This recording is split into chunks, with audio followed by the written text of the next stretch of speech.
this is my channel, The Fancy Hat Lady Reads. I am wearing one of my fancy booktube hats, and today I'm doing a very exciting announcement video because for the first time ever, I have decided to host a readathon. Now, this may come as a shock, and it is a shock to me as well because I haven't even been participating in readathons in like the last couple years or so. But the reason this is happening is because I was planning for myself a very specific themed reading month for the month of October. And that themed reading month was no new releases, only backlist and older books for a month, because I have been on BookTube since 2016, and partially the pressures of feeling like I need to be reviewing newer things on social media, and also being involved with the Hugo Awards and reading nominees for those awards and reading things that I want to nominate for those awards, keeps me a lot of the year on a, what I'm gonna call air quotes, new release reading schedule, because for me, I'm often not on top of like current year releases. I'm often reading the prior year's releases. But in the years I've been on BookTube, I have bought a whole lot of books and come to be aware of a whole lot of books that are older books that were either new when I bought them years ago or were the vintage older books when I bought them years ago that I have now been meaning to read for years. My shelves here are full of them, and I am no less excited about these books now than I was when I bought them.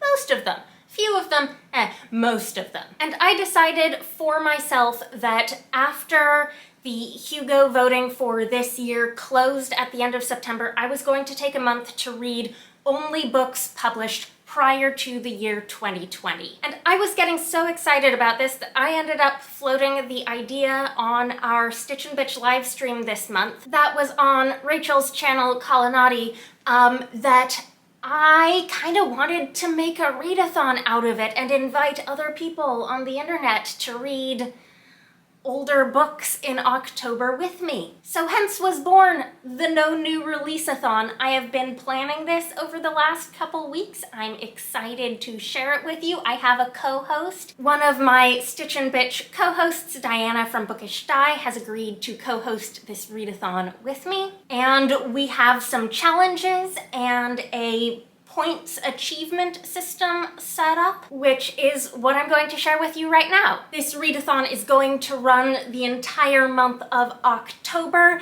The challenges are loose enough that if you're planning other themed reading or other readathons for October, this should be compatible with those if you want to layer it on. So because I am so bad at readathons, I have decided that I wanted this to be a really chill readathon. So the prompts for this readathon, here they are. They are not things where I want anyone to feel pressure to like check off any number of prompts. Basically, this is a point system where any book you read in the month that is published prior to the year 2020 will get you at least 1 point according to this point system. At least 1 point will get you to the lowest achievement tier, and you will have succeeded at the readathon. Congratulations. However, if you want to challenge yourself to earn more points, these prompts are a way for you to do that. So there are 4 categories of prompts: 1 point prompts,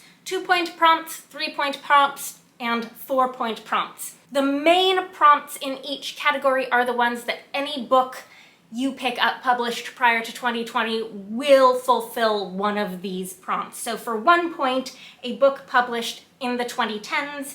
For 2 points, a book published in the 2000s.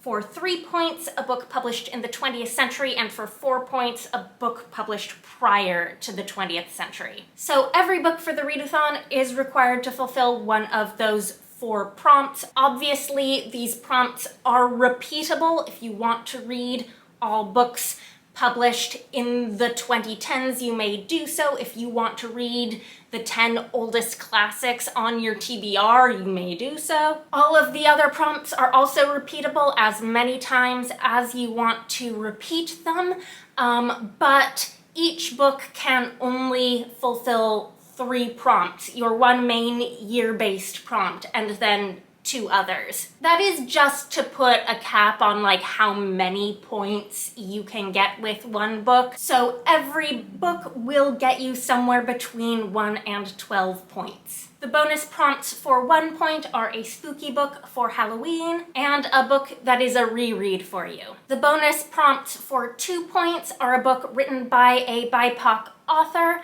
and a book with an LGBTQ protagonist. For 3 points, a sequel or a story collection or anthology. I would probably count like essay collections in there too if you're into nonfiction. And for 4 points, a book over 500 pages and a book published in the year you were born. So my hope here is that you can use this however you want it. If you want to challenge yourself to read all books by BIPOC authors, like, go ahead. If you want to use this to read a bunch of books in a series that you're behind on and all of them are sequels, go ahead. If you only have time to read 1 book and you want to see if you can get as close as possible to 12 points with it, try to find that book that'll do it for you. One note in case someone asks, I was a little on the fence about whether works in translation should count for the year they were published in their original language or for the year the translation was published. My gut instinct on this is that it should count for the year that it was originally published in the original language for the prompts and like which points tier it goes in, but that the translation you're reading should also be published prior to 2020, or else that's kind of a new book. Okay, so you have your points. What do your points get you?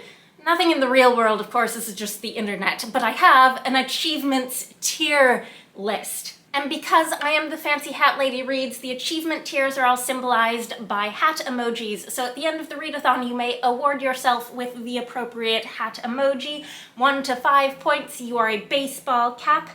6 to 10 points, you are a graduation cap. 11 to 15 points, you are a sun hat. 16 to 20 points, you are a top hat. And 21 points and up, you are a sparkly golden crown. I have uploaded both of these graphics to a Google Drive folder. The link is down below. You may do with them what you want. I will also upload them to Twitter, which I will not be updating during the readathon because I'm no longer there for like everyday updates, and to Mastodon, where I will hopefully be active during the readathon. I also hope to be active on TikTok, where I'll be posting a short announcement video sometime after this one goes live on YouTube. The hashtag we're using is #NoNewReleaseathon. I will be posting a TBR video sometime in the next week. I'm personally planning on doing a lot of mood reading for this because I have way more books